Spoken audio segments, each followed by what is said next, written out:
xa ela é moi opinable, moi... Pero os temas que abristes tamén o son, non? Xa tamén a literatura popular en Murguía hai quen nega todas as súas contribucións, hai quen di que só que son orixinais. No tema, xa non digamos, da creación da literatura nacional, o enfrontamento con Pardo Bazán e moitos outros enfrontamentos tamén no propio campo, digamos, galeguista, non? Ben, este último apartado, non, que a veces non vemos a importancia que ten esa Galicia transatlántica, non? Esa figura que ti citaches que para min é conmovedora, a de Manuel Barros. Padronés da Trabanca, é dicir, do outro lado do río. Non, xa, quero dicir que son daqui. Entón, a Trabanca, é que ela leva a las orillas del Sar, ese microtopónimo. E Fondóns. Sí, muller, correcto. Cando veu, sí, a casa as dúas están, as dúas. Bueno, unha na Trabanca ainda se conserva, e outra que está aquí no Bordel, esa está absolutamente destruída. Manuel Barros, unha figura capital, Padronés da Trabanca, que mete outro microtopónimo que Rosalía lle calza dun xeito insólito, Fondóns. E os dous topónimos son de homenaxe de Rosalía a este Manuel Barros. Bueno, en todo caso, as tres intervencións merecen comentarios, merecen coloquio, merecen preguntas, merecen discusión, sen dúbida, así que iniciamos un coloquio. Quique Monte. Moitas grazas. Como, a fin, a cousa prolongouse, tampouco quero eu prolongar máis, pero quereime, sobre todo, coa primeira intervención da Ana Cuña, e aproveitando que está aquí Diego, porque a min unha cousa que me sorprende moitísimo, eu xa o discutín con Forneiro, Ana Bullón foi testigo desto na facultade, é que se afirme, se reafirme, se recontrafirme que Murguía inventou ou traduciu o Gaiferos de Mormaltán e se digan cousas deste tipo sin ver os fondos que Murguía ten colleitados que están na Barrié, en os que podemos constatar que Murguía tiña unha rede de colaboradores que escribían as cousas que recollían nuns cadernos e eses cadernos se mandaban a Murguía e logo Murguía comparaba unhas cousas con outras. Do Gaiferos de Mormaltán non o inventou Murguía, nin o traduciu Murguía.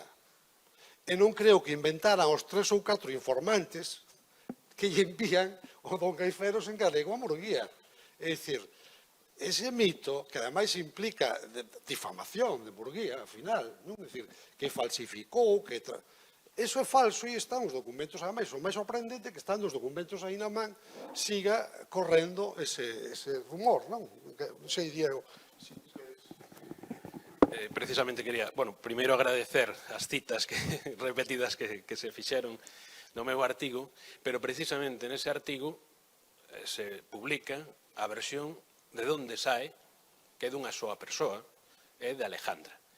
Está en letra de Alejandra e está de man e letra de Alejandra a declaración de a quen lle escoitou, que é a Abella de Laxe. A Abella de Laxe era a criada de Murguía, ela o escoitou en Santiago, pero que está, como decía Enrique Monteagudo perfectamente, demostrado e que eso non é inventado.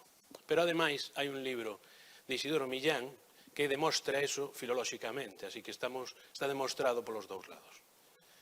Bueno, eso era o que quería aclarar.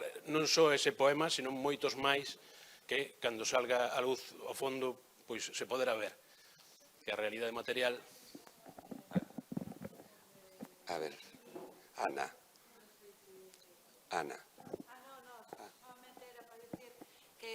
Ana citou a Anguita Jaén, que acaba de publicar un artigo sobre Gaiferos de Mormaltán, creo que ti o citas, non? Eu non tive ocasión de lelo, ao mellor tes ocasión de... Unha versión facticia baseada nun texto tradicional, perdón pola voz, pero sí, di que sería unha versión facticia dun texto tradicional. Sí. Sí.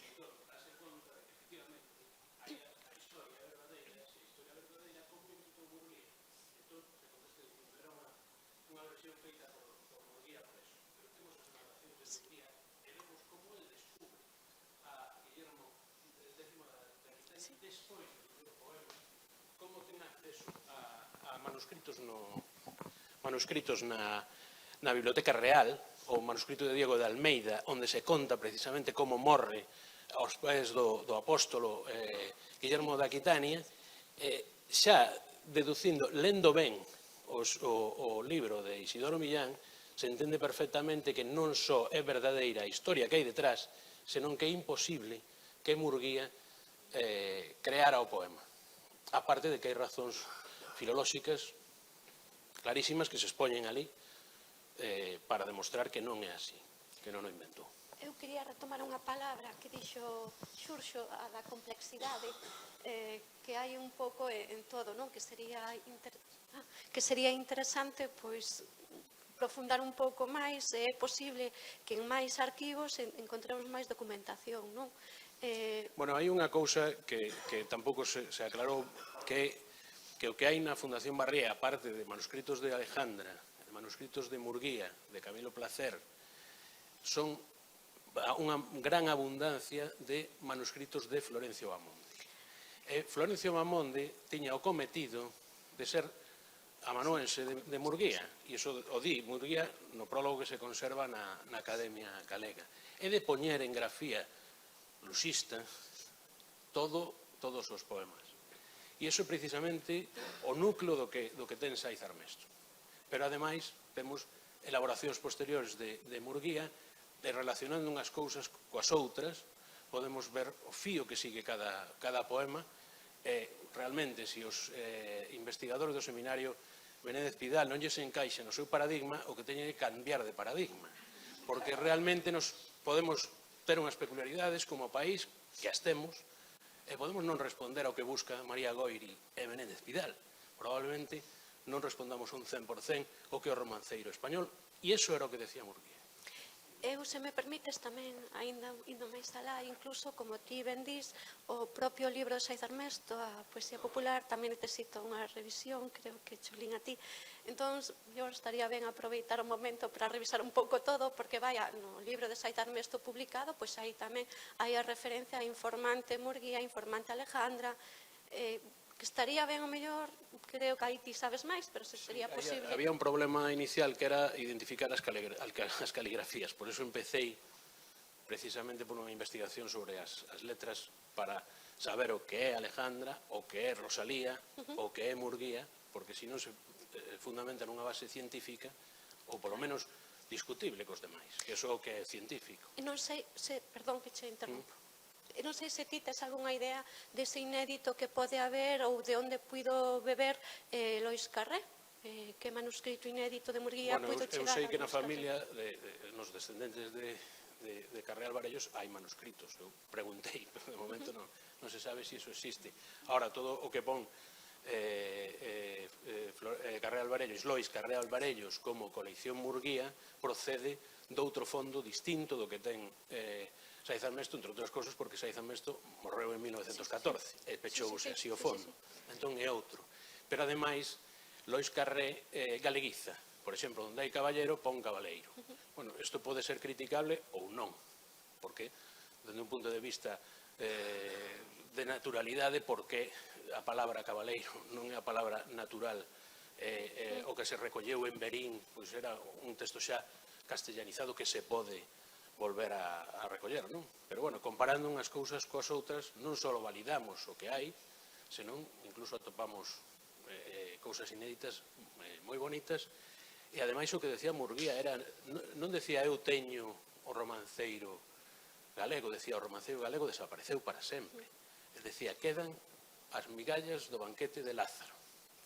E iso, pois, é o que hai que buscar. Eu tampouco quixera, perdón, xa non estou máis co micro, tamén quixera que non quedase a idea de que isto é filoloxía, porque tamén comentaches, non? Senón que, no fondo, isto tamén é o contexto do que estamos falando, non? É a necesidade de coñecer máis. Digo isto para que non pareza que só interesa a filoloxía, bueno, a palabra esa, perdón. A ver, aquí parece que o que está en discusión aquí é o romance de Don Gaiferos.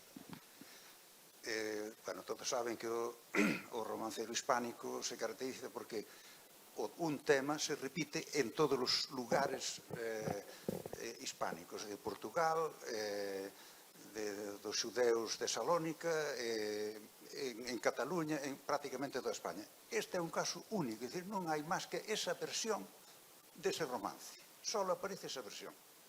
É dicir, que sei eu, o Gerineldo aparece en todos os sitios. O Santa Elena aparece en todos os sitios. O Conde Preso aparece en multitud de sitios, hasta en América. Este aparece só nun sitio. Así que eu, de momento, casi me teño a tesis de Forneiro. Eso simplemente.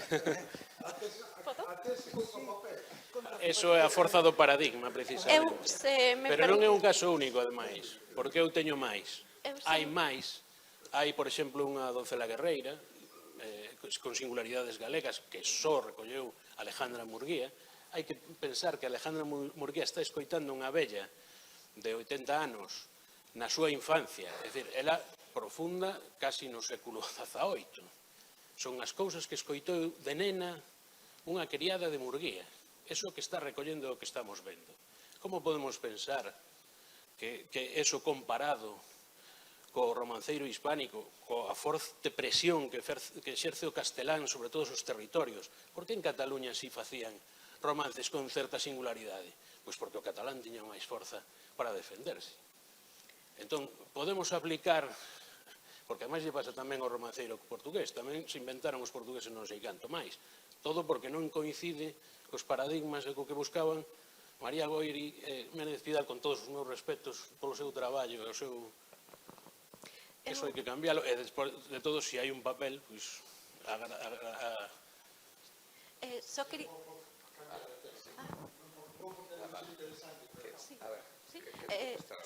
Só engadir que eu tamén quixen traer aquí o nome de Forneira e doutros tamén en homenaxe porque eles son os que estudaron e non falo máis.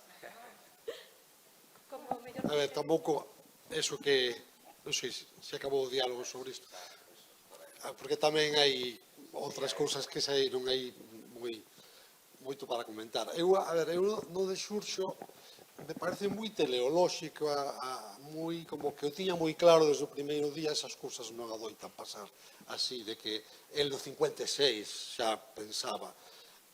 No 56 tiñan o cancioneiro galego-castelán. Non estaba coñecido aínda o galego-portugués, pero sí que xa era coñecido o galego-castelán. Murguía reivindica Macías, tamén como dos... Pero Macías escribiu tamén en castelán. É dicir, eu creo que ese criterio filolóxico pode estar intuído, pode estar enunciado como principio, pero non é aplicado. Salto ahora para o de Chus, a viraxe que pega Rosalía de Follas a Cantares, pónolo bastante claro. Que, sí, de Follas en galego, perdón, a las orillas del Sar. A las orillas del Sar. É dicir, que esa viraxe non se explica nunha visión tan unidireccional da literatura galega como literatura feita en lingua galega. En esa viraxe eu creo que ten moito que ver a cuestión do mercado, o mercado que se lle abre a Rosalía en América a través de Manuel Barros. Sí, no tema imos ver. Non digo que el o fixe como un criterio que a partir de aí se teña que aplicar, sino que el, digamos, sinala que ese é o criterio que de cara ao futuro temos que aplicar. Por iso na intervención, pasa, bueno, son tantas cousas que ao final non se dá conta se o di de maneira moi clara. Digo que ese criterio, cando se empeza a aplicar, é con Carré. Enuncia, porque estamos na fase do nacionalismo literario, interesa nos reforzar a identidade con elementos do imaginario. E unha vez que teñamos unha produción, porque efectivamente cita Rodríguez de Paradón, Macías o namorado, etc., pero moi pequeniño, e teñen esa parte bilingüe comparado co que sabe descubrir coa Vaticana. Entón, cando eles conseguen a sí mesmo a produción literaria en galego en todo o XIX, daí o tomo de Antonio de la Iglesia e o propio de Carré, é aí onde eu creo que se firma ese contrato que dices, a literatura galega ten que ser isto. Non son consecuentes, podemos entrar en debates, despois da Academia Galega cando se funda, que me olvidei de decirlo, é a emigración quen a UPA, a Murguía, e por tanto dalle ese poder consagrador de decidir de alguma maneira, a canonización dos textos, a xerarquía de xéneros, bueno, todo este tipo de historias. Pero eu creo que aí, ele enuncia ese criterio, pono sobre a mesa, non é aplicable nese momento polo que tratei de explicar, e espera a que exista esa produción. Xúntase no tempo a aparición, a descubrimento do Cancionario Vaticana. Cando tiñen toda esa produción, acaban como concluindo a nosa historia literaria non é un folleto. Ao final temos uns tomos de enciclopedia. Entón, creo que aí, de alguma maneira, ese... Permites un inciso, o idioma de Alberto de la Iglesia non é unha ideoloxía literaria, é el idioma gallego, su antigüedad divina. Por tanto, o criterio filolóxico, porque trata de idioma. Eu creo que non debes tratalo así sin máis como unha antoloxía literaria, porque non é.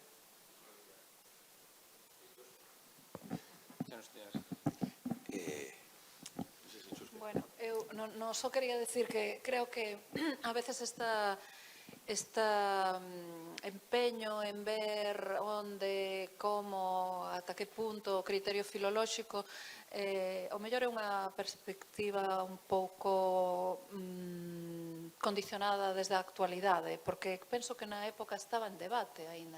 O sea, estánse independizando todas as nacións durante o longo do século XIX, todas as nacións americanas. Están demostrando que é posible construir unha nación sen diferencia lingüística, é dicir, que compartindo todos a lingua española poden crear unha cultura nacional.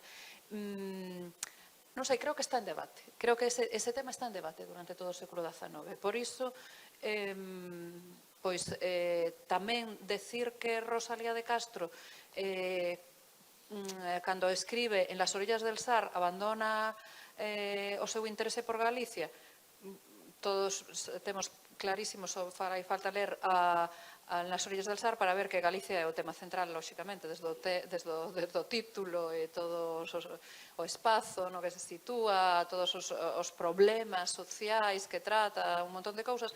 Entón, tamén é unha maneira de ver que tamén se fala de Galicia noutra lingua e que sigue sendo literatura galega. El álbum de la Caridad é unha primeira recopilación de literatura galega e é sistemáticamente un poema galego, un poema castelán, un poema galego, un poema castelán, un poema en galego, un poema en castelán. Claro que é do 61, non? Do 61. Las orillas del Sar xa estamos nos 80 e tantos, nos 84, pero é un debate aberto. Eu creo que é na miña opinión, é unha mostra de que ese debate continúa aberto. E que, polo tanto, produtos culturais do século XIX en castelán deixámolos fora se queremos. Moi ben. Alguna pregunta ou intervención máis? Bueno, pois entón, señor presidente da Real Academia, dámolle remate a esta xornada